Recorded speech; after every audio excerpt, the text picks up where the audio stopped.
ایک دفعہ حضرت موسیٰ علیہ السلام کو اللہ تعالیٰ نے حکم دیا کہ سمندر کی طرف جاؤ، وہاں 3 کشتیاں ڈوبنے والی ہیں۔ حضرت موسیٰ علیہ السلام فوراً حکم الہی کی تعمیل کرتے ہوئے سمندر کی جانب چل دیے۔ ساحل پرسکون تھا۔ بہت دور سے ایک کشتی آتی دکھائی دی جو آہستہ آہستہ ان کی طرف بڑھ رہی تھی۔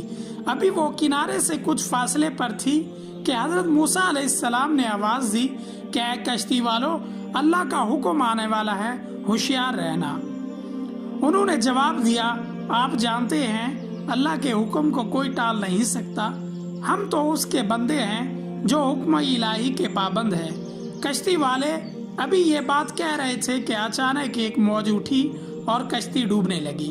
سوار اپنے آپ کو بچانے کی کوشش کرنے لگے اور اتنے میں ایک زبردست موج آئی اور کشتی کو بہا کر اپنے ساتھ سمندر کی تہہ میں لے گئی۔ تھوڑی دیر میں ایک اور کشتی نظر آئی تو حضرت موسیٰ علیہ السلام نے انہیں بھی خبردار کیا اور کہا، ذرا محتاط ہو کر آنا۔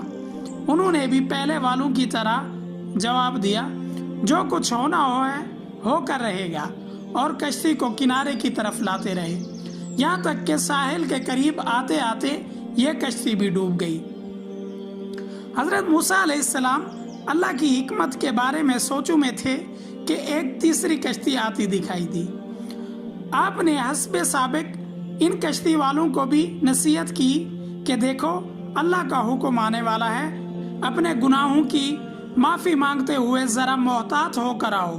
انہوں نے جواب میں کہا، اے اللہ کے نبی، جس طرح آپ سچے ہیں اسی طرح اللہ کا حکم بھی اٹل ہے، اس سے کوئی نہیں بدل سکتا، لیکن اللہ کی رحمت بھی تو ہے، ہم اس کی رحمت سے کیوں مایوس ہوں۔ اور کنارے سے آ لگی تو اللہ کے پیغمبر سوچنے لگے کہ اللہ نے 3 کشتیاں ڈوبنے کا فرمایا تھا، 2 تو ڈوب گئیں لیکن تیسری سلامتی کے ساتھ کنارے آ لگی، یہ کیسے بچ گئی؟ ارشاد باری تعالیٰ ہوا کہ اے موسیٰ، آپ نے سنا نہیں کہ تیسری کشتی والوں نے کیا کہا؟ انہوں نے میرے حکم کو تسلیم کیا، میری رحمت کو آواز دی اور مکمل بھروسہ بھی کیا تھا، تو اس لیے تیسری کشتی میری رحمت کے طفیل بچ گئی، کیونکہ جو بھی میری رحمت کے دروازے پر آ کر صدا دیتا ہے میں اسے نا امید نہیں کرتا۔